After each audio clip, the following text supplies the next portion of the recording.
নমস্কার, আপনারা দেখছেন নিউজ নাও। এই মুহূর্তে আপনাদের সঙ্গে রয়েছি আমি প্রাণেশ। চোখ রাখছি এই মুহূর্তের বিস্তারিত সংবাদের দিকে। মধ্যপ্রাচ্যে যুদ্ধ পরিস্থিতির জেরে আন্তর্জাতিক বাজারে তেলের দাম অস্থিরতা দেখা দিয়েছে, যার সরাসরি প্রভাব পড়েছে ভারতীয় মুদ্রা বাজারে।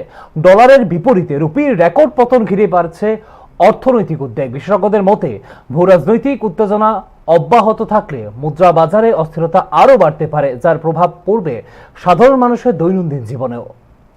মধ্যপ্রাচ্যে ক্রমবর্ধমান সামরিক উত্তেজনা ও আন্তর্জাতিক বাজারে অপরিশোধিত তেলের দামের ঊর্ধ্বগতির প্রভাব পড়েছে ভারতীয় মুদ্রা বাজারে।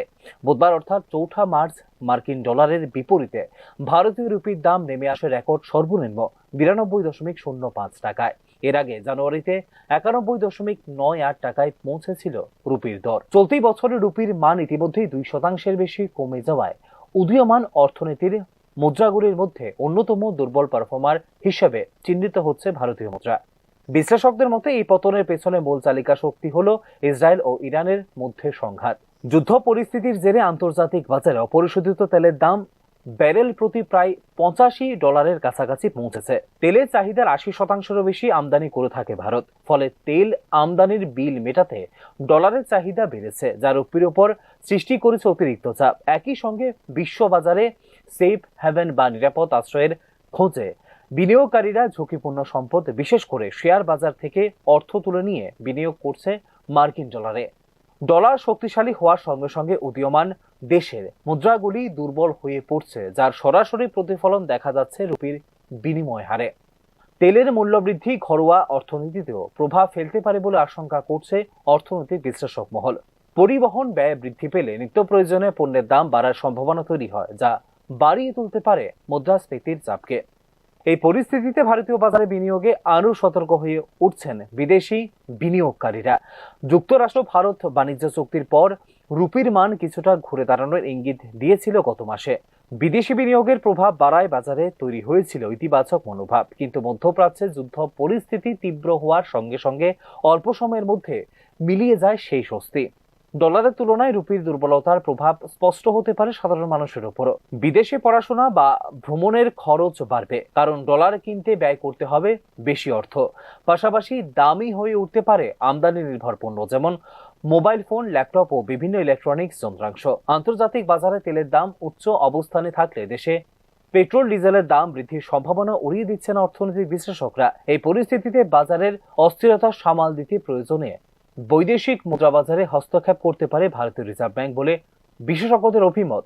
ডলার বিক্রি বা অন্যান্য নীতিগত পদক্ষেপের মাধ্যমে চেষ্টা করা হতে পারে রুপির অতিরিক্ত পতন রোধ। অর্থনীতিবিদদের মতে রুপির ভবিষ্যৎ অনেকটাই নির্ভর করছে মধ্যপ্রাচ্যের যুদ্ধ পরিস্থিতি ও বৈশ্বিক তেল বাজারের গতি প্রকৃতির উপর। উত্তেজনা প্রশমিত না হওয়া পর্যন্ত মুদ্রা বাজারে ওঠানামা অব্যাহত থাকার সম্ভাবনাই বেশি বলে মনে করছে অর্থনৈতিক বিশেষজ্ঞরা। ব্যুরো রিপোর্ট, নিউজ নাও। ত্রিপুরা উপজাতি স্বশাসিত জেলা পরিষদ নির্বাচনকে সামনে রেখে ক্রমশ তীব্র হয়ে উঠছে রাজনৈতিক সমীকরণ। পরিষদের সদর দপ্তর খুমলুঙে রোড শো করে নির্বাচনী প্রচারে গতি আনলেন মুখ্যমন্ত্রী ডাক্তার মানিক সাহা। জনজাতি অধ্যুষিত অঞ্চলে সমর্থনের বার্তা ও উন্নয়নের দাবি তুলে ধরে আসন্ন নির্বাচনে নিজের অবস্থান সুদৃঢ় করার ইঙ্গিত দিয়েছেন বিজেপি। ত্রিপুরা উপজাতি স্বশাসিত জেলা পরিষদ নির্বাচনকে সামনে রেখে রাজনৈতিক তৎপরতা স্পষ্টতই নতুন যাত্রা পেল খুমলুঙে। পরিষদের সদর দপ্তর খুমলুঙে রোড শো করে নির্বাচনী বার্তা দিলেন মুখ্যমন্ত্রী ডাক্তার মানিক সাহা। তাঁর সরাসরি বক্তব্য, এডিসিতে সরকার গঠন করবে বিজেপি। জনজাতি সমাজের পূর্ণ সমর্থন আমাদের সঙ্গে রয়েছে। অর্থাৎ নির্বাচনী লড়াইকে কার্যত আগাম চ্যালেঞ্জের আকার দিলেন মুখ্যমন্ত্রী ডাক্তার মানিক সাহা।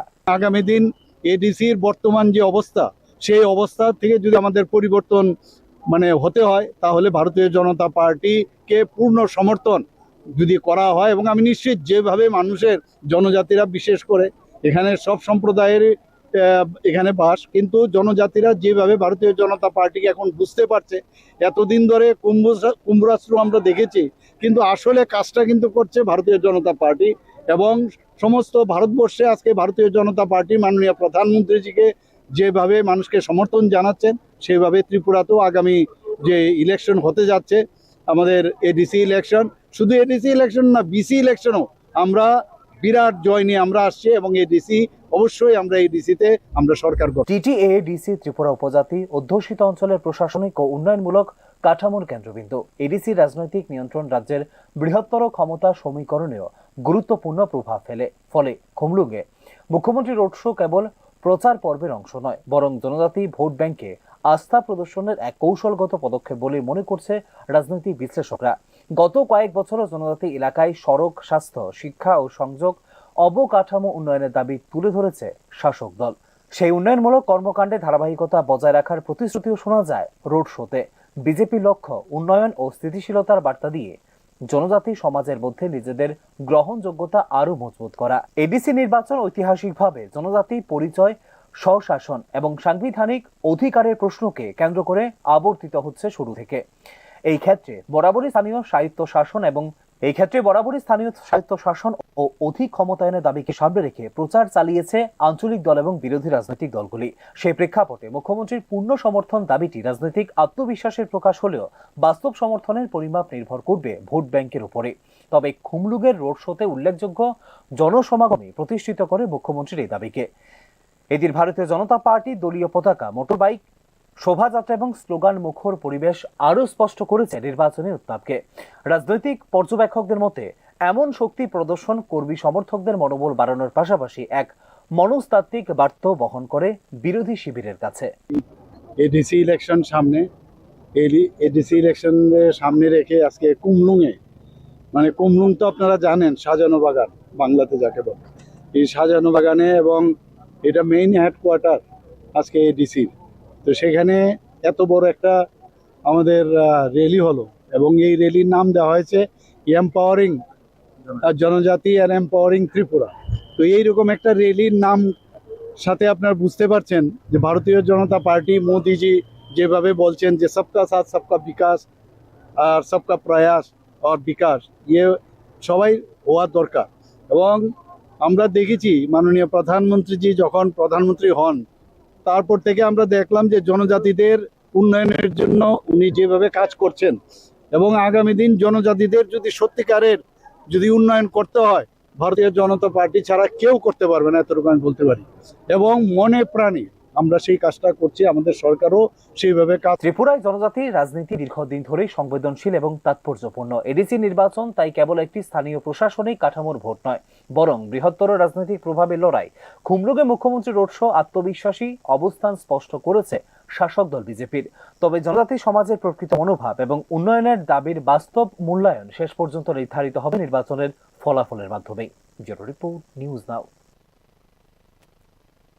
ত্রিপুরা উপজাতি স্বশাসিত জেলা পরিষদের অন্তর্ভুক্ত সরকারি কর্মচারীদের বেতন হয়নি বলে মঙ্গলবার অভিযোগ করেছিলেন এডিসির শাসক তিপ্রামথার প্রধান প্রদ্যুৎ কিশোর দেববর্মন। বুধবার এক প্রতিক্রিয়ায় প্রদ্যুৎ কিশোর দেববর্মনের এই মন্তব্য নাকচ করে দেন মুখ্যমন্ত্রী ডাক্তার মানিক সাহা। এডিসির কর্মচারীদের বেতন হয়ে গেছে, টেকনিক্যাল কারণে প্রথম দিনে কিছুটা বিলম্ব হয়েছিল বলে জানিয়েছেন মুখ্যমন্ত্রী ডাক্তার মানিক সাহা। এই প্রসঙ্গে জানাতে গিয়ে বিভিন্ন হোস্টেলে থাকা জনজাতি ছাত্রছাত্রীদের দৈনিক স্টাইপেন্ড 100 টাকা করা হয়েছে বলেও এদিন জানিয়েছেন মুখ্যমন্ত্রী ডাক্তার মানিক সাহা।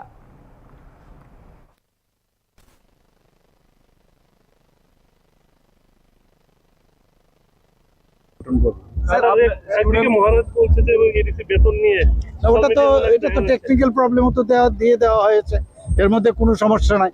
মানে কোনো না কোনো জায়গার মধ্যে যখনই কিছু একটা অ্যাবনর্মালিটি কিভাবে খোঁজা যায় তার জন্য এগুলো করে। এইভাবে আমরা কোনো সময় আমরা এগুলো করি না, এবং যখনই আমার গোচরে এসছে সাথে সাথে আমি জিজ্ঞেস করলাম, বললাম না ওটা দেওয়া হয়েছে, টেকনিক্যাল কিছু সমস্যা ছিল সেটা দেওয়া হয়ে গেছে। এরকম কাজ আমরা করবো না, কোনো অবস্থায় আমরা করবো।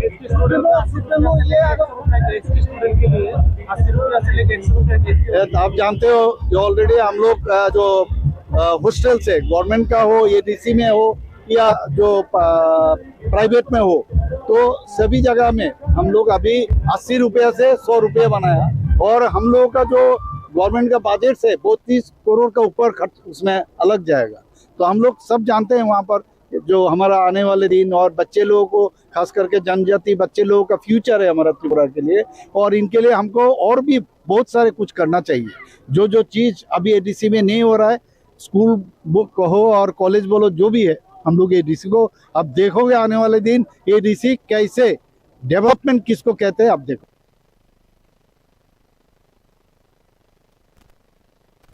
ফাল্গুনের মৃদুমন্দ হাওয়া আর রঙিন আবিরের ছোঁয়ায় প্রাণ পায় বসন্ত উৎসব ও রং খেলা। প্রকৃতির নবজাগরণের এই সময়ে মানুষও নতুন করে মিলিত হয় আনন্দ, সম্প্রীতি ও সৌহার্দ্যের বন্ধনে। ধর্ম, বর্ণ, শ্রেণীর ভেদ রেখা অতিক্রম করে এই উৎসব সামাজিক ঐক্য ও সাংস্কৃতিক চেতনার এক অনন্য প্রকাশ হয়ে ওঠে, যেখানে রঙের মাধ্যমে উচ্চারিত হয় ভালোবাসা, মানবিকতা ও সহাবস্থানের বার্তা। শীতের জড়তা কাটিয়ে প্রকৃতিতে যখন দেখা যায় নতুন পাতা, ফুল আর রঙের সমারোহ, তখনই আসে বসন্ত। আর সেই ঋতুকে ঘিরেই বাঙালির প্রাণের উৎসব বসন্ত উৎসব ও রং খেলা। শুধু আনন্দ উল্লাসের দিন নয়, এই উৎসবের সঙ্গে জড়িয়ে আছে গভীর সামাজিক তাৎপর্য, ঐতিহ্য ও মানবিক মূল্যবোধের এক দীর্ঘ ইতিহাস। ভারতীয় উপমহাদেশে বসন্ত উৎসব মূলত হোলি উৎসবের সঙ্গেই যুক্ত। উত্তর ভারতে এটি হোলি নামে পরিচিত হলেও বাংলায়, বিশেষ করে বিশ্বভারতী বিশ্ববিদ্যালয়ে কবিগুরু রবীন্দ্রনাথ ঠাকুরের প্রবর্তিত বসন্ত উৎসব পেয়েছে এক স্বতন্ত্র সাংস্কৃতিক রূপ। বসন্তকে বরণ করা হয় আবৃত্তি, নৃত্য, সঙ্গীত এবং আবির খেলার মধ্য দিয়ে, যেখানে প্রকৃতি ও মানুষের মিলনকে উদযাপন করা হয় সুশৃঙ্খল ও নান্দনিকভাবে। অন্যদিকে হোলির পৌরাণিক উৎস খুঁজে পাওয়া যায় ভক্ত প্রহ্লাদ ও হোলিকার কাহিনীতে, যা অসুর শক্তির উপর শুভ শক্তির জয়ের প্রতীক হিসেবে বিবেচিত। অ্যাকচুয়ালি বসন্ত উৎসব মানেই তো রঙের উৎসব। সবাই যেন রং বেরঙের আবির মেখে সবাই আনন্দে মেতে ওঠে। তো প্রথমেই আমরা বাঙালিদের মধ্যে প্রত্যেক বছরের ন্যায় এবছরও প্রথমে আমরা বড়দের পায়ে আবির লাগিয়ে, বাড়িতে ঠাকুমা, জেঠু, কাকু, মা, বাবা সবার পায়ে আবির লাগিয়ে আমরা প্রথমে এটা স্টার্টিং করি আর কি। তো তারপর বন্ধু বান্ধবদের সঙ্গে আবির গালে লাগিয়ে একটু আনন্দ মজা করছি। তাই সবাই যেন সেফলি এই প্রোগ্রামটা করে, সেটাই বার্তা সকলের কাছে। সবাই খুব আনন্দ করে হোলিটা কাটায়। প্রত্যেক বছরই আমাদের বাঙালি একটা এই নিয়ম যে বসন্ত উৎসব। তো প্রথমেই বড়দেরকে প্রণাম জানিয়ে একটু রং খেলি বড়দের সাথে। তারপর আমাদের ফ্রেন্ড সার্কেলসে ওদের সাথে সবাই মিলে একত্র হয়ে আমরা এই উৎসবটা পালন করি। সবাই সেফলি যাতে উৎসবটা পালন করে আর সবাই আনন্দে থাকে, সুস্থ থাকে, সেটি। सब अच्छे से खेलिए, सेफ खेलिए और मस्ती करिए, बट किसी को हैरेस मत कीजिए, एंजॉय करिए। हैप्पी होली। প্রতি বছরই বাড়িতে গুরুজনদের রং লাগিয়ে নমস্কার করে আমরা ভাই বন্ধুরা একত্রিত হই, প্রতি বছর একসঙ্গে খেলি।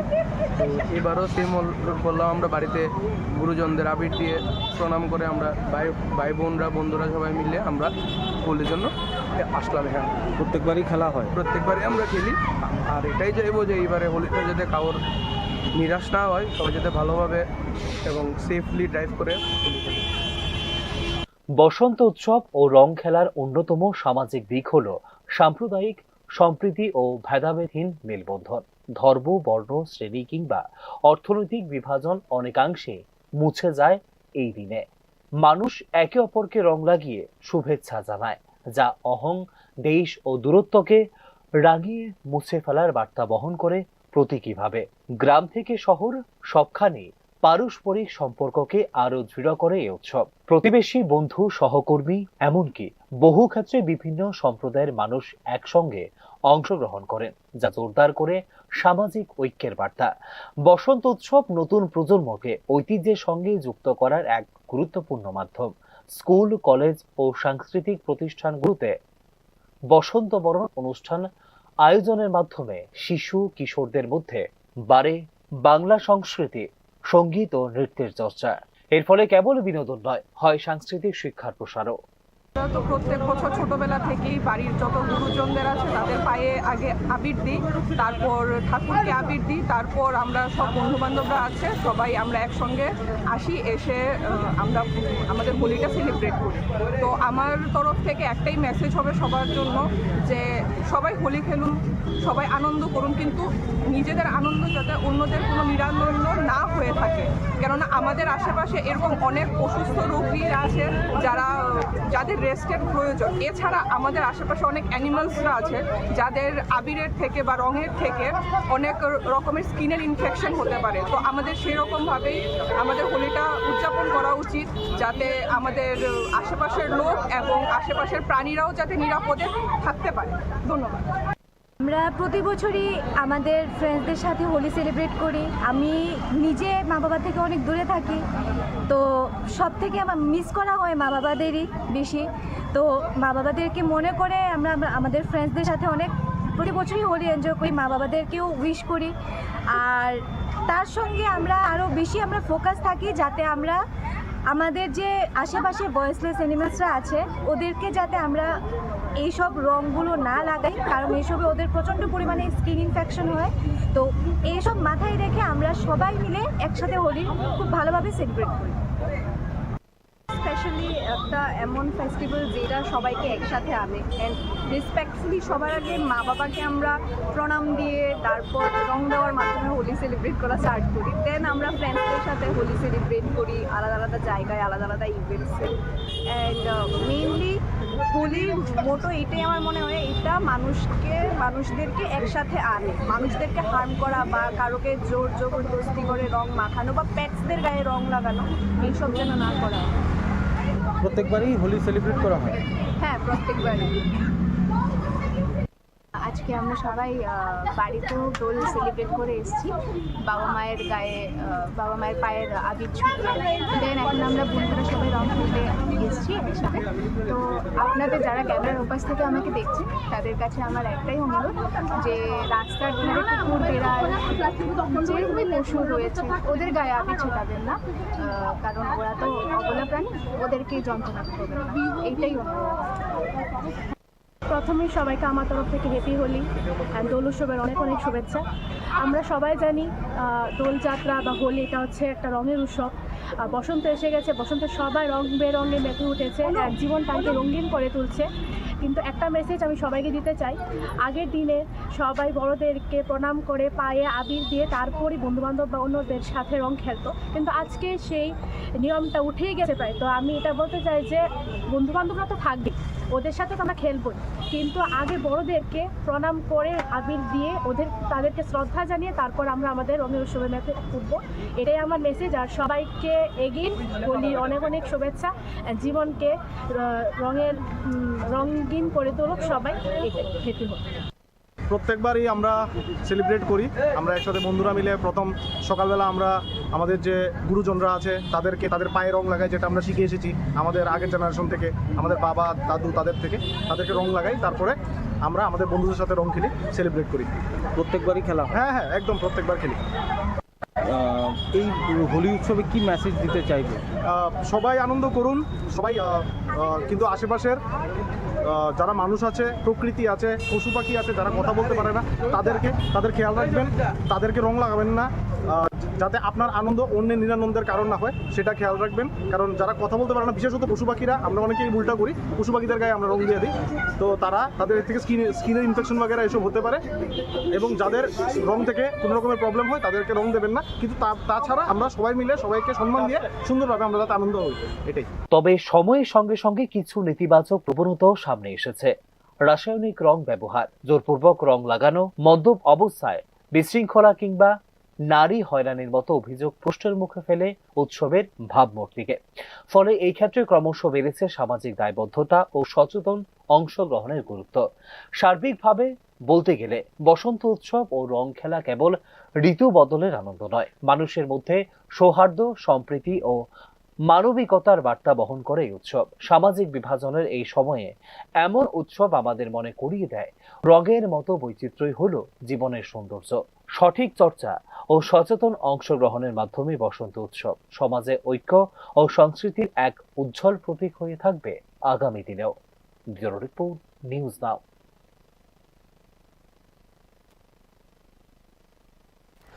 রাজ্যের বিভিন্ন প্রান্তে সাম্প্রতিক সময়ে নিম্নমানের সড়ক নির্মাণকে কেন্দ্র করে যে বিক্ষোভ ও জন অসন্তোষ দেখা দিয়েছে তা কেবল একটি প্রশাসনিক ত্রুটির ইঙ্গিত নয়, বরং অবকাঠামো উন্নয়নের সামগ্রিক প্রক্রিয়া নিয়ে তুলেছে গুরুতর প্রশ্ন। নতুন করে নির্মাণ রাস্তা অল্প সময়ের মধ্যেই ক্ষতিগ্রস্ত হওয়া এবং বহু ক্ষেত্রে কাজ অর্ধ সমাপ্ত অবস্থায় ফেলে রাখার ঘটনায় ব্যাহত হচ্ছে সাধারণ মানুষের দৈনন্দিন জীবনযাত্রা।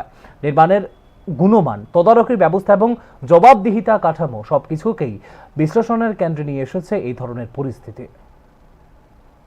রাজ্যের বিভিন্ন প্রান্তে নতুন নির্মিত বা সংস্কার করা সড়ক অল্প সময়ের মধ্যে ক্ষতিগ্রস্ত হওয়ার ঘটনা জনমনে তৈরি হচ্ছে তীব্র ক্ষোভ।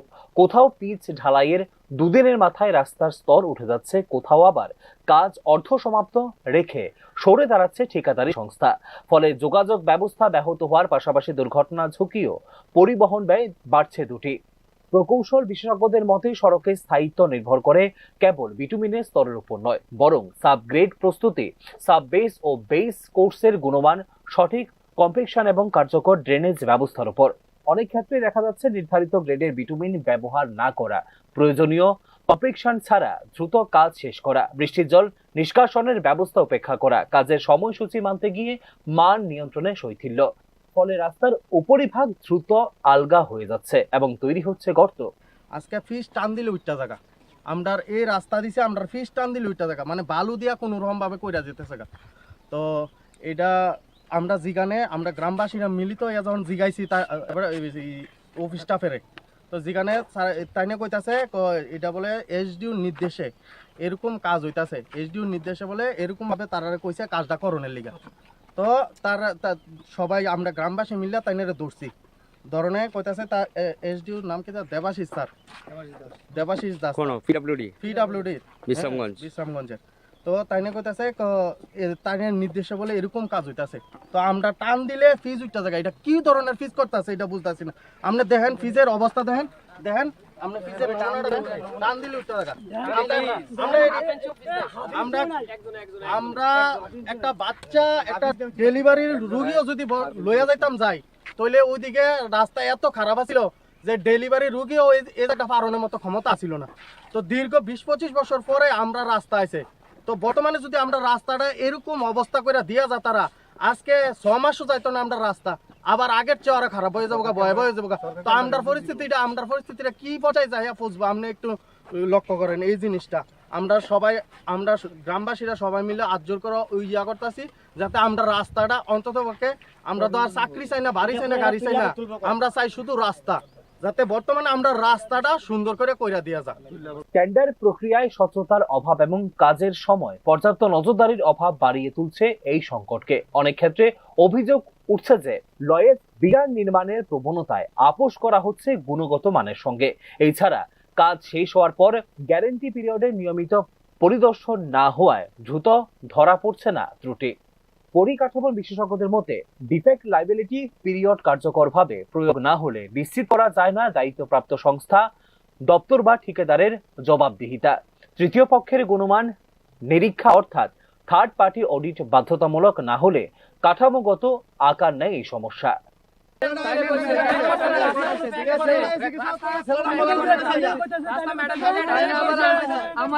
আমার কলারের মধ্যে তাইনে ধরছে, প্রুফ আছে আমার কাছে, মোবাইলের ক্যামেরা আছে, তাইনে ধরছে কেন আমি জানি না। তাইনে কইতাছে কাজ করতে না যাইবো, আমি কইছি ঠিক আছে কাজ না করলে আপনি যাইতে পারে, খারাপ হইতাছে কইছি, তাইনে আমারে কলার ধরছে।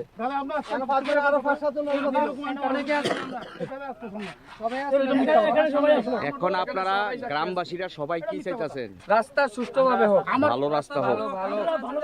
আমরা রাস্তা ভালো দরকার, আমরা কিচ্ছু চাই না, রাস্তাটা হইতেই হবে। যে রিফিজটা করছে ফিজটা যাতে আবার উঠে এসে ভালো করে মেইনটেইন করে ঢালাই করে এসে আবার সুন্দর করে যাতে ফিজটা করে। আমরা ওটুকু কইতাছি, সবটা ফিজ আমরা কারোর কাছে 10 টাকা লেগে গেছিল যে আমরা রাস্তাটা লাগি আমরা 10 টাকা দেব, আমরা যেমন মধ্যে এমন করে জান আমরা কোনো দাবি নেই, আমরা কোনো টাকার আমরা কোনো প্রশ্ন নাই, আমরা রাস্তাটা চাই।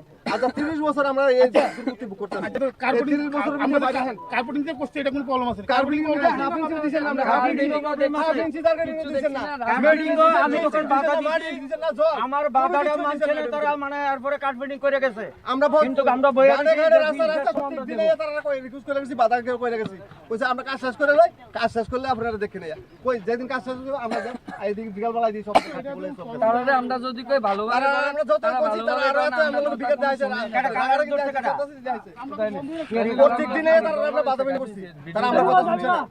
কুম্বালা একটু আমনে বাড়ি যাওয়ার পরে তাইলে কইছে আমরা কাজ করতাম না জামুগা, আমি কইছি ঠিক আছে কাজ না করলে জানগা, মেম্বারের সাক্ষী আছে, মেম্বার সামনে দাঁড়ায় নিম্নমানের সড়ক কেবল যাতায়াতের অসুবিধা সৃষ্টি করে না, এর সঙ্গে জড়িয়ে থাকে বিস্তৃত অর্থনৈতিক প্রভাব। পণ্য পরিবহনে বিলম্ব ও অতিরিক্ত জ্বালানি খরচ, যানবাহনের রক্ষণাবেক্ষণ ব্যয় বৃদ্ধি, দুর্ঘটনা ঝুঁকি ও চিকিৎসা ব্যয়ের পাশাপাশি প্রতিবন্ধকতার সৃষ্টি হয় গ্রামীণ অঞ্চলে কৃষি পণ্য বাজারজাতকরণে। ফলে ব্যাহত হয় সামগ্রিক উন্নয়নের প্রক্রিয়ায়। বিশেষজ্ঞদের মতে কেবল মেরামতি নয়, এই ক্ষেত্রে প্রয়োজনীয় নীতি পর্যায়ে কয়েকটি পদক্ষেপ: বাধ্যতামূলক তৃতীয় পক্ষের গুণমান নিরীক্ষা, ডিজিটাল মনিটরিং ও geo tag progress report, defect liability period কঠোরভাবে প্রয়োগ, নির্মাণ সামগ্রীর ল্যাব টেস্ট রিপোর্ট প্রকাশ্যে আনা, স্থানীয় জনগণের অংশগ্রহণে সামাজিক নিরীক্ষা এই ক্ষেত্রে গুরুত্বপূর্ণ।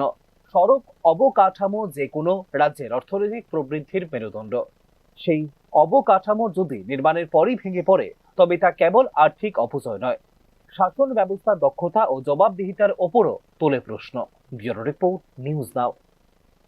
দোল ও রং খেলাকে কেন্দ্র করে রাজ্য জুড়ে বাড়তি জনসমাগম ও উচ্ছ্বাসের আবহে আইন শৃঙ্খলা পরিস্থিতি স্বাভাবিক রাখতে পুলিশের পক্ষ থেকে বিভিন্ন স্থানে চালানো হয় বিশেষ চেকিং ও তল্লাশি অভিযান। সম্ভাব্য অপ্রীতিকর ঘটনা প্রতিরোধ এবং সড়ক নিরাপত্তা নিশ্চিত করতে এই আগাম সতর্কতামূলক পদক্ষেপ নেওয়া হয়েছে বলে জানিয়েছে পুলিশ। রং খেলার দিনে রাজ্যের বিভিন্ন প্রান্তে নিরাপত্তা জোরদার করতে পুলিশের পক্ষ থেকে বিশেষ চেকিং ও তল্লাশি অভিযান পরিচালিত হয়েছে বুধবার। দোল উৎসব ও রং খেলাকে কেন্দ্র করে যাতে কোনো অপ্রীতিকর ঘটনা না ঘটে, সেজন্য আগাম সতর্কতামূলক ব্যবস্থা হিসেবে বিভিন্ন গুরুত্বপূর্ণ মোড়, জাতীয় ও রাজ্য সড়ক, শহরের প্রবেশপথ এবং জনবহুল এলাকায় বসানো হয় নাকা চেকিং। সন্দেহভাজন যানবাহন থামিয়ে নথিপত্র পরীক্ষা, গাড়ির ডিকি ও ব্যাগ তল্লাশি এবং বাইক আরোহীদের হেলমেট ও লাইসেন্স যাচাই করা হয় বলে জানিয়েছে পুলিশ। খেলা হিসাবে আপনার থানায় কি কি নাকা চেকিং চলছে? আজকে হোলি উপলক্ষে আমাদের স্পেশাল ভেহিকেল চেকিং চলছে। আমরা দুটো জায়গাতে ভেহিকেল চেকিং করছি, থানার সামনে এবং পুকুরে। এখন পর্যন্ত আমরা 15টা আমরা বাইক সিজ করেছি এবং যারা রাইডার যারা আছে তাদেরকেও আমরা 4 জনকে অ্যারেস্ট করেছি এবং আমাদের এই ভেহিকেল চেকিং আজকে কন্টিনিউ চলতে থাকবে। এখনো অবধি কোনো অপ্রীতিকর ঘটনা বা এখন পর্যন্ত কোনো ধরনের অপ্রীতিকর ঘটনা আমাদের এখানে ঘটেনি এবং আমাদের কাছে কোনো ধরনের ইনফরমেশন এখন পর্যন্ত আসেনি এবং মোবাইল পেট্রোলিং আমাদের চলছে আমতলী থানা এলাকার সব দিকে। দেখা যাচ্ছে ছেলেদের থেকে মহিলাদের মদের সংখ্যা বেশি। আমাদের এখানে চেকিংয়ে আমরা সবাইকে চেকিং করছি, যাদেরকে পাওয়া যাচ্ছে ড্রাঙ্কিং অবস্থা তাদেরকে আমরা অ্যারেস্ট করছি।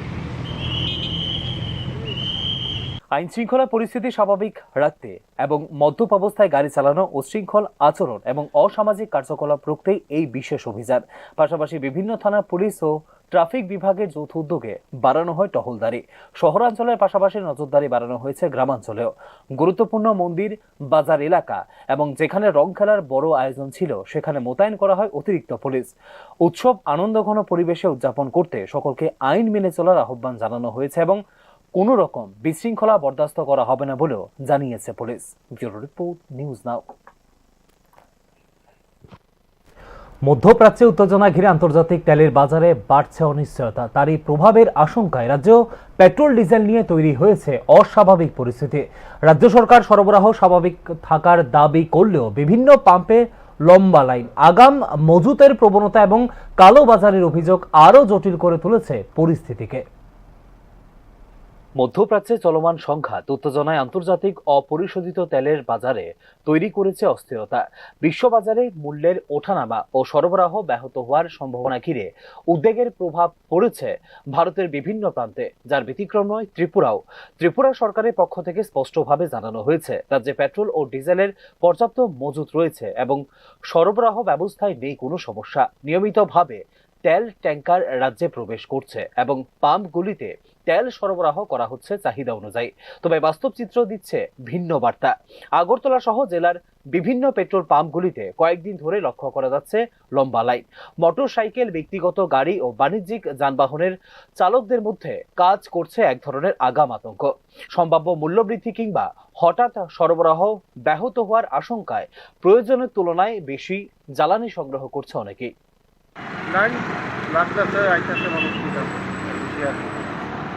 কালকে তো সরকারে কয়ে দিছিল যে তেল তারা তো কোনো মানে ইয়ে নাই, রেশন মাত্র চাই যত বাচ্চা দিতে আছে। কারণ আমার বাইকে তেল শেষ হয়ে গেছে, গাড়ি আইছি।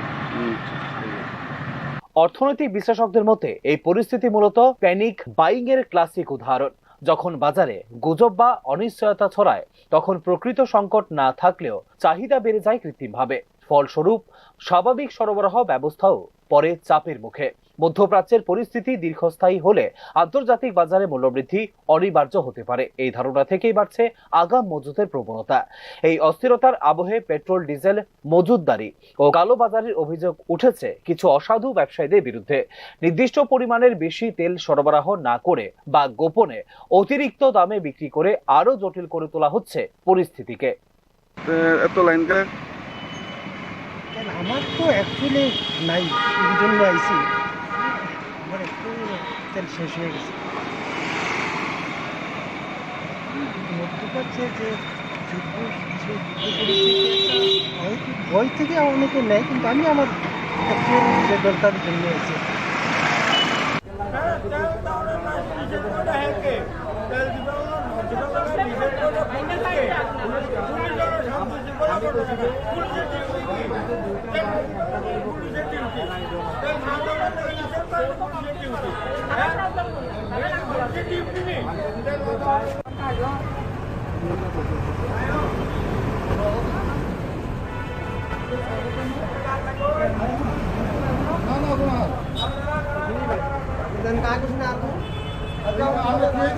তথ্যবিজ্ঞদের মতে যদি প্রশাসন দ্রুত নজরদারি জোরদার না করে তবে বাস্তব সমস্যায় রূপ নিতে পারে কৃত্রিম সংকট। কারণ বাজারে যখন সরবরাহ ও চাহিদার ভারসাম্য মনস্তাত্ত্বিক কারণে ভেঙে পড়ে তখন ঝুঁকি থাকে অনিয়ন্ত্রিত মূল্যবৃদ্ধি ও সামাজিক অসন্তোষ সৃষ্টি হওয়ার। বর্তমান পরিস্থিতিতে 3টি পদক্ষেপ গুরুত্বপূর্ণ বলে মনে করছে বিশ্লেষকরা। নিয়মিত ও স্বচ্ছভাবে মজুত ও সরবরাহ সংক্রান্ত তথ্য প্রকাশ, পাম্প ভিত্তিক বিক্রির ওপর নজরদারি এবং অতিরিক্ত মজুত রোধে অভিযান। এছাড়া গুজব রোধে সরকারি ও গণমাধ্যমে সক্রিয় ভূমিকাও এই ক্ষেত্রে যথেষ্ট গুরুত্বপূর্ণ। ত্রিপুরায় প্রকৃত অর্থে জ্বালানি সংকট না থাকলেও আন্তর্জাতিক পরিস্থিতির প্রতিফলনে তৈরি হওয়া মানসিক চাপ ও বাজার আচরণ এখনো বড় চ্যালেঞ্জ। যুদ্ধের প্রভাব সরাসরি রাজ্যে না পড়লেও বিশ্বায়িত অর্থনীতির যুগে তার প্রতিধ্বনি স্থানীয় বাজারে কিভাবে প্রতিফলিত হয় রাজ্যের বর্তমান পরিস্থিতি তারই এক বাস্তব উদাহরণ বলে মনে করছে তথ্যবিজ্ঞরা। Bureau report, news now. এখন মতো সংবাদ এখানেই শেষ করছি। পরবর্তী খবরাখবর এবং আপডেটস দেখার জন্য অবশ্যই চোখ রাখুন শুধুমাত্র নিউজ নাওয়ের পর্দায়। নমস্কার।